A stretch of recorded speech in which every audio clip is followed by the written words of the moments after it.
नमस्कार, हर खबर हरियाणा देख रहे हैं आप। मैं हूं आपके साथ सपना दीपक मदेशिया। बुलेटिन का आगाज करेंगे भगवान नरसिंह जन्मोत्सव एवं भगवान बुद्ध पूर्णिमा महोत्सव के उपलक्ष्य में युवा जागृति एवं जन कल्याण मिशन ट्रस्ट द्वारा भिवाड़ी के हनुमान ढाणी स्थित हनुमान जोड़ी मंदिर में 4 दिवसीय पूजा, प्रार्थना एवं आराधना कार्यक्रम का आयोजन किया जा रहा है ताकि राष्ट्र की सेना, सीमा एवं सिंदूर सुरक्षित रहे।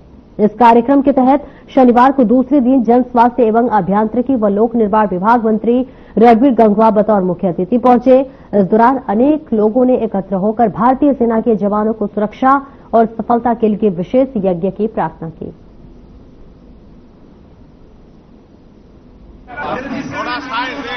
भिवाड़ी के अंदर हनुमान जोड़ी धाम के अंदर यहाँ पहुंचने का अवसर मिला है और यहाँ जिस तरीके से 4 दिन लगातार जो सत्संग चल रहा है, प्रार्थनाएं सभा चल रही है और वो भी राष्ट्र के लिए, जिस तरीके से आज जो देश के हालात है, जो पहलगाम के अंदर 22 अप्रैल को जो आतंकवादियों ने जो घटनाक्रम करने का काम किया, नरसंहार करने का काम किया, निहत्थे हमारे देश के सैलानियों के मौत के घाट उतारने का काम किया और उसके प्रति पूरे देश के अंदर रोष और व्यथित पूरा देश था और प्रधानमंत्री जी ने अगले ही दिन पूरे विश्व को संदेश देने का काम किया कि नया भारत है, मोदी जी का भारत है, आतंकवादियों का कोई भी स्थान हमारे भारत देश के अंदर नहीं है। और उन्होंने कहा था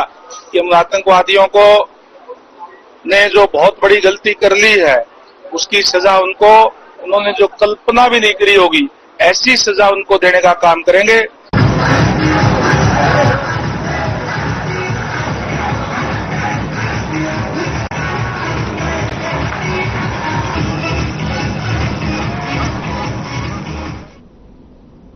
और खबर कुरुक्षेत्र से है, जहां श्री जयराम संस्थाओं के अंतर्गत स्थापित डीएसपी इंटरनेशनल पब्लिक स्कूल के लोकार्पण समारोह में मुख्य अतिथि के तौर पर आचार्य महामंडलेश्वर और अवधेशानंद गिरी एवं विशिष्ट अतिथि के तौर पर कुरुक्षेत्र के सांसद नवीन जिंदल शामिल हुए।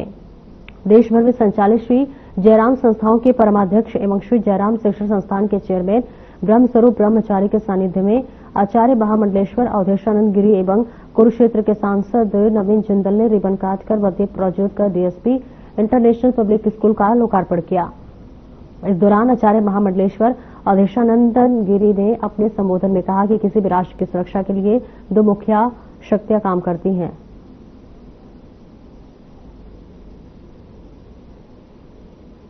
उनका स्वागत करेंगे। आंतरिक सुरक्षा वहां के संस्कार, विचार, पर्व, परंपरा और आध्यात्मिक बल के कारण होती है।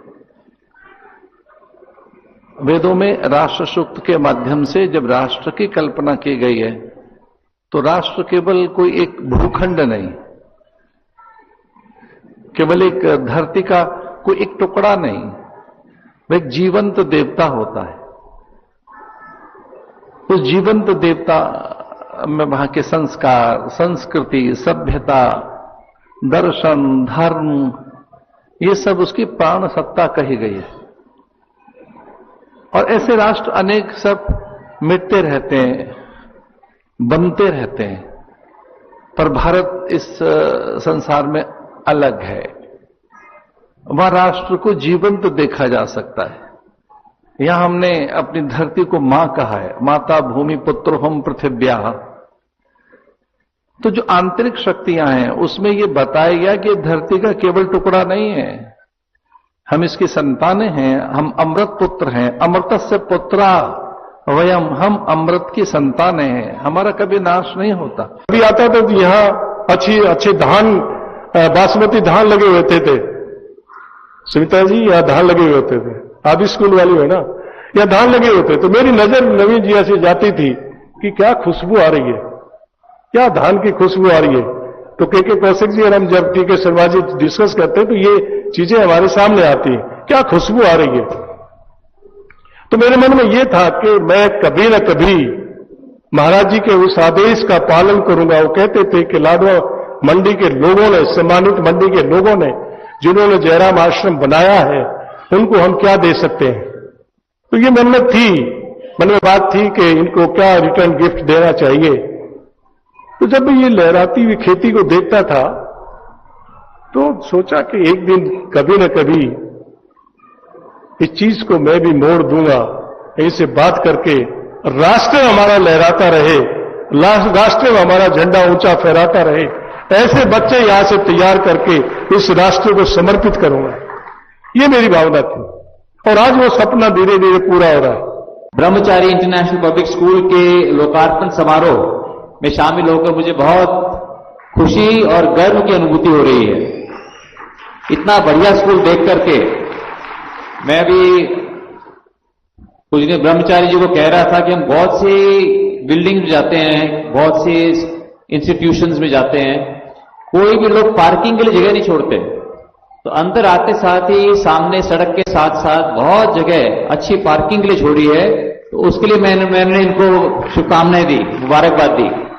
श्री जयराम आश्रम एवं शिक्षण संस्था पूरे देश के अंदर, जैसे कि अभी प्रोफेसर शिवशंकर मिश्रा जी बता रहे थे, पूरे देश के अंदर, और मैं तो इसमें हम तो बहुत सौभाग्यशाली हैं कि उन्होंने कुरुक्षेत्र संसदीय क्षेत्र में, मेरे संसदीय क्षेत्र में तो बहुत सी जगह कई संस्थान चला रहे हैं जिससे हजारों बच्चों को जिससे फायदा हो रहा है।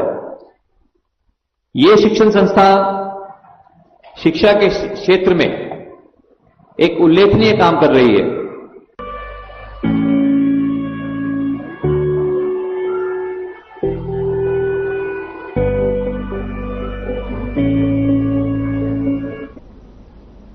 पाकिस्तान की नापाक हरकत को लेकर कैबिनेट मंत्री विपुल गोयल का बयान सामने आया है। उन्होंने कहा है कि सरकार पूरी तरह से मुस्तैद है और मजबूती के साथ आतंकियों को जवाब दिया जाएगा। अब जमींदारों को भी आपस में बंटवारे को लेकर कोई विरोध नहीं होगा, क्योंकि सरकार ने अब रोवर द्वारा डिमार्केशन से जमीनों की नापतोल शुरू कर दी है।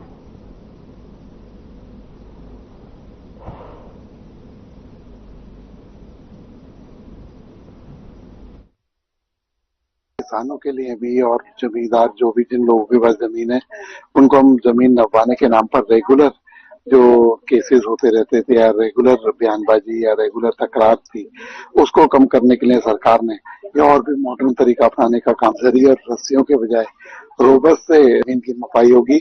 और सरकार ने अभी विधानसभा के बिल पेश किया था कि जिनकी जमीनें छोटे छोटे मुश्तरका पारिवारिक उस पर शामलात में जमीनें पड़ी हैं, उनको भी सरकार अपना आप या तो वो लोग अपना सहमति बता दें, नहीं तो सरकार नियमावली के अनुसार तकसीम करने का काम करेगी और उनकी जमीनों को बांट देगी और रोबोस्ट इनकी मदद से पूरी जमीन की नपाई होगी। तो सरकार रेवेन्यू के अंदर बहुत बड़े आमूलचूल परिवर्तन करने जा रही है।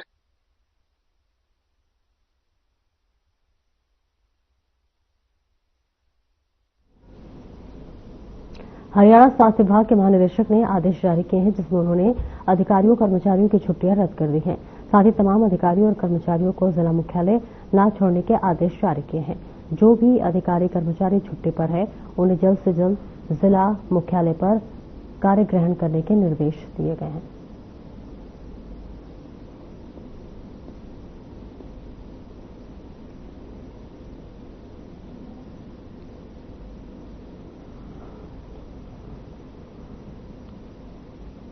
फरीदाबाद डीसी विक्रम सिंह यादव का बयान सामने आया है। उन्होंने कहा है कि जमाखोरी करने वाले और आसमान में ड्रोन पतंग में पटाखे चलाने वालों पर कार्रवाई होगी। डीसी ने यह निर्देश दिया है कि हिंदुस्तान और पाकिस्तान के बीच चल रही स्थिति को लेकर यह बात कही है।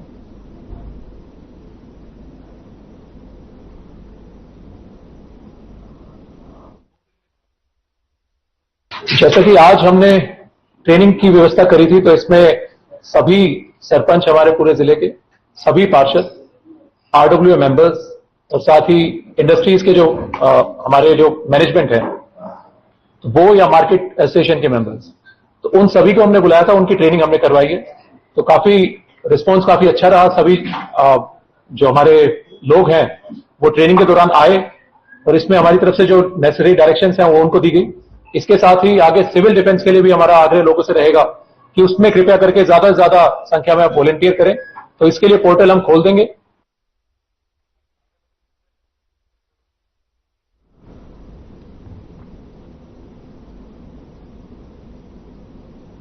केंद्रीय गृह मंत्रालय ने सभी मीडिया चैनलों को एक सलाह जारी की है, जहां पर सामुदायिक जागरूकता अभियानों के अलावा अपने कार्यक्रमों में नागरिक सुरक्षा हवाई हमले के सायरन की आवाज का उपयोग करने से बचें।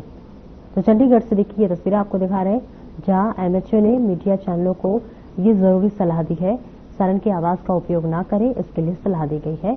और इसी के साथ साथ जागरूकता अभियानों के अलावा न करें प्रयोग।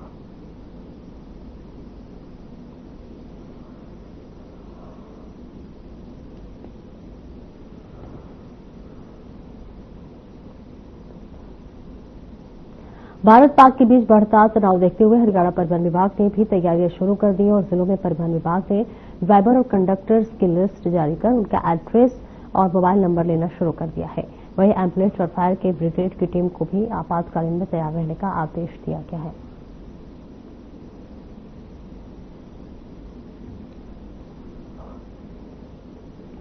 तो भारत पाक के बीच तनाव देखिए बढ़ता हुआ है नजर आ रहा है, जहां पर अब इसके लिए तैयारी शुरू कर दी है, जहां पर बढ़ता तनाव के बीच हरियाणा और परिवहन विभाग ने ये तैयार किया है। भारत और पाकिस्तान में सीजफायर से पहले पीएम मोदी ने दोनों देशों की स्थिति पर नजर बनाए रखी है। पीएम नरेंद्र मोदी ने प्रधानमंत्री आवास पर हाई लेवल मीटिंग की, जिसमें रक्षा मंत्री राजनाथ सिंह, एनएसए अजित डोभाल, सीडीएस अनिल चौहान और सभी सशस्त्र बलों के प्रमुख शामिल रहे। तो जहां पीएम मोदी ने सभी से बातचीत की और मौजूदा स्थिति पर उनकी प्रतिक्रिया ली।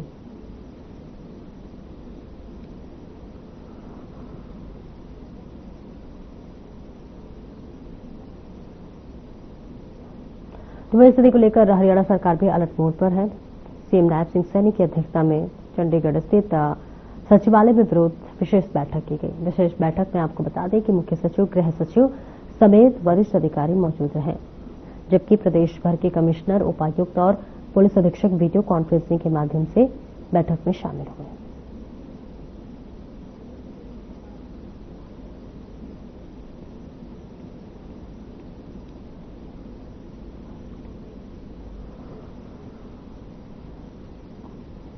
भारतीय सेना की तरफ से एक बड़ा खुलासा किया गया है। बताते चले कि भारत और पाकिस्तान के बीच हुए मिसाइल अटैक में लश्कर-ए-तैयबा और जैश-ए-मोहम्मद से जुड़े आतंकी मार गिरा दिए गए हैं।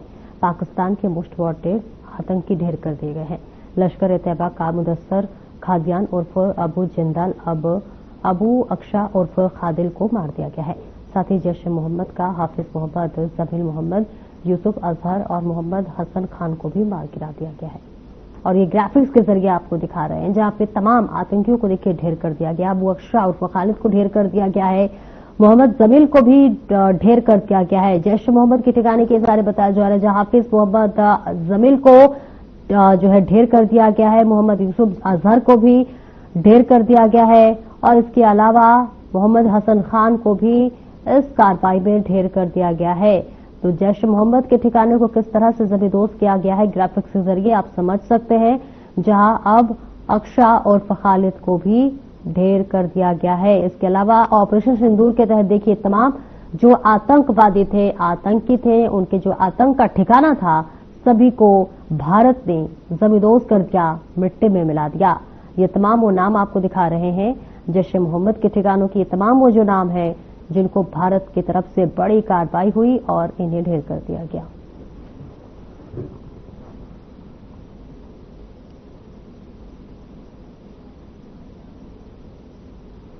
हरियाणा की गृह सचिव सुमिता मिश्रा ने 9 मई को प्रेस कॉन्फ्रेंस की, जिसमें उन्होंने सीएम के साथ हुई अधिकारियों की बैठक में हुई चर्चा की जानकारी दी। सुमिता मिश्रा ने कहा कि सिविल डिफेंस एडवाइजरी कमेटी का गठन किया गया है और national disaster management act and civil defence management act के बारे में मंथन हुआ है। सभी जिला उपायुक्तों को 5-5 लाख रुपए अलॉट किए गए हैं और साथ ही एग्जिस्टिंग स्टॉक को चेक करने और स्टॉक न करने के बारे में हिदायत दी गई है। नागरिक डायल 112 से सहायता के साथ साथ जानकारी ले सकते हैं। वाटर रिसोर्सेज पर सिक्योरिटी बढ़ा दी गई है। अगर कोई संदिग्ध चीज मिलती है तो नागरिक उसकी सूचना पुलिस को दे सकते हैं। साथ ही बताया कि फायर क्रैकर्स पर भी प्रतिबंध लगा दिया गया है और आम नागरिक ड्रोन्स नहीं उड़ा सकते हैं। सुमिता मिश्रा ने ब्लैकआउट को लेकर भी दिशा निर्देश जारी किए हैं। आज इनफैक्ट 2 अहम बैठकें हुई हैं। कल हमने नोटिफाई करी है state level civil defence advisory committee. तो सबसे पहले तो मुख्य सचिव की अध्यक्षता में उसकी बैठक की गई, जिसमें सारे जो इम्पोर्टेंट महकमे हैं, जो वाइटल सर्विसेज से जुड़े हैं, बिजली है, पानी है, हॉस्पिटल्स हैं, उनके एडमिनिस्ट्रेटिव सेक्रेटरीज उस बैठक में मौजूद थे और यही चर्चा हुई है कि हमें ये सुनिश्चित करना है कि किसी भी प्रकार की जो एसेंशियल सर्विसेज हैं नागरिकों के लिए, उनमें कोई डिस्टर्बेंस ना आए और उसके लिए जो भी कंटिजेंसी प्लान है वो हर एक विभाग अपनी तैयार करे। उसके पश्चात हमने सभी फील्ड के जो हमारे अधिकारी हैं, उपायुक्त हैं, एसपीज हैं, कमिश्नर्स ऑफ पुलिस हैं, उनके साथ एक और व्यापक बैठक हुई जिसकी अध्यक्षता सीएम साहब ने करी है और उसमें हमने होम और रेवेन्यू डिपार्टमेंट की ओर से दो मुख्य एक्ट हैं जिनको हम फिलहाल जिनके तहत आगे कार्रवाई कर रहे हैं। एक तो हमारा नेशनल डिजास्टर मैनेजमेंट एक्ट है 2005 का और सिविल डिफेंस एक्ट है 1968 का। तो उसमें हमने ये बताया कि कल हमने ऑलरेडी सभी जिला उपायुक्तों को 1 करोड़ 10 लाख रुपए रिलीज कर दिए हैं हर जिले में 5 लाख के रेट से इमरजेंसी सर्विसेज या कोई भी आपातकालीन सुविधाएं देने के लिए। साथ ही सभी डिस्ट्रिक्ट्स में डिप्टी कमिश्नर को controller under civil defence notify कर दिया गया है और उसके तहत हमने आज उनको बताया कि क्या क्या अपेक्षाएं हैं कि जिला प्रशासन इंश्योर करे इस दौरान। और सीएम साहब ने भी यही जोर दिया कि चाहे वो हमारी एसेंशियल कमोडिटीज हैं, खाद्य पदार्थ हैं, दाल है, राशन है, इसकी हमने आदेश दिए हैं सभी डीसीज को कि एसेंशियल कमोडिटीज एक्ट के तहत वो ऑर्डर्स जारी करें कि कोई भी होर्डिंग और स्टॉक पाइलिंग नहीं होगी। जो भी एग्जिस्टिंग स्टॉक है उसको चेक किया जाए और उसको डिस्क्लोज किया जाए, जैसे कि कोई भी किसी प्रकार की इसमें गड़बड़ नहीं हो। सीएम साहब ने फायर सर्विसेज को सुदृढ़ करने के लिए सारी हमारी गाड़ियां फंक्शनल हो, उनकी मैपिंग की जाए, जैसे कि कोई भी अगर ऐसी घटना होती है तो हम तुरंत उसका रिस्पांस टाइम इंश्योर कर सकें। हमारी जो इमरजेंसी रिस्पांस लाइन है 112 वो ऑलरेडी अच्छे से चल रही है और उसमें हेल्थ एंड फायर सर्विसेज भी कवर्ड है। तो हमने पहले भी शेयर किया कि किसी भी नागरिक को अगर किसी प्रकार की ऐसी इमरजेंसी है, क्राइसिस है, तो वो डायल 112 करें। सीएम साहब ने ये भी जोर दिया कि हम सभी कोऑर्डिनेशन से चलें, सभी विभाग आपस में तालमेल रखें। जो हमारी वाटर सर्विसेज हैं वहां पे निगरानी रखी जाए। ऑन द ग्राउंड पुलिस और जिला प्रशासन ये सुनिश्चित करे कि कोई भी किसी प्रकार की जो एंटी सोशल एलिमेंट्स हैं, वो युद्ध हमेशा दूसरे देश से नहीं होता है। कई बार लोग ऐसे मौकों का फायदा उठा के लोकल लेवल पर गड़बड़ करने का प्रयास करते हैं। तो इसके लिए अपनी इंटेलिजेंस भी और ऐसे सारे हमारे चाहे पावर प्लांट हो, चाहे वाटर सर्विसेज हो, इन पे निगरानी रखी जाए, जैसे कि कोई भी मिसचिफ, कोई भी गलत घटना वहां मौके पे ना हो।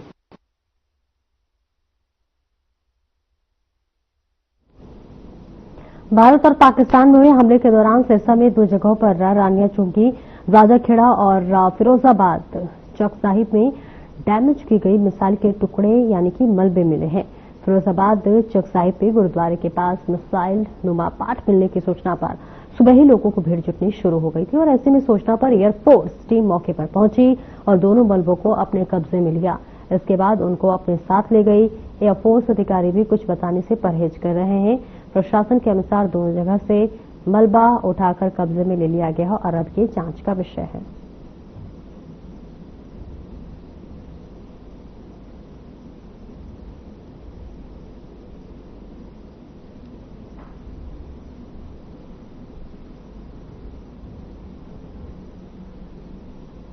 भारत पाकिस्तान तनाव के बीच प्रशासन ने पूरे प्रदेश में हाई अलर्ट जारी कर दिया है और वहीं पंजाब और चंडीगढ़ में पाकिस्तानी हमलों की कोशिशों के हरियाणा में सुरक्षा व्यवस्था बढ़ा दी गई है। और आपको बता दें कि महेंद्रगढ़ जिले में बॉम्ब निरोधक दस्ते ने डॉग स्क्वाड के साथ मिलकर व्यापक चेकिंग अभियान चलाया है।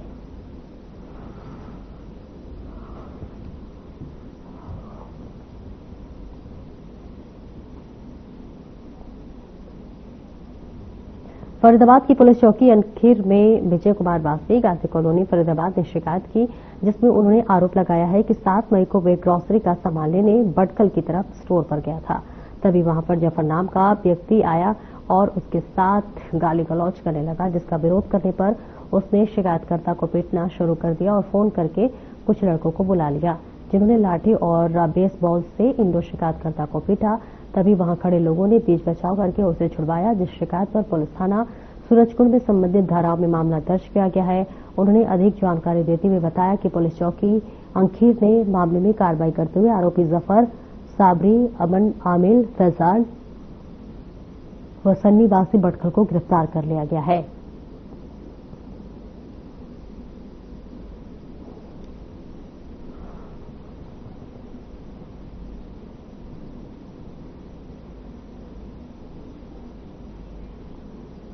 और फिलहाल मेरे साथ इस बुलेटिन में इतना ही, और अब वक्त हो चला है हमारे खास कार्यक्रम डॉक्टर राकेश गुप्ता के साथ प्लस माइनस का। नमस्कार। नमस्कार दोस्तों, पहलगाम हमले के बाद भारत और पाकिस्तान के बीच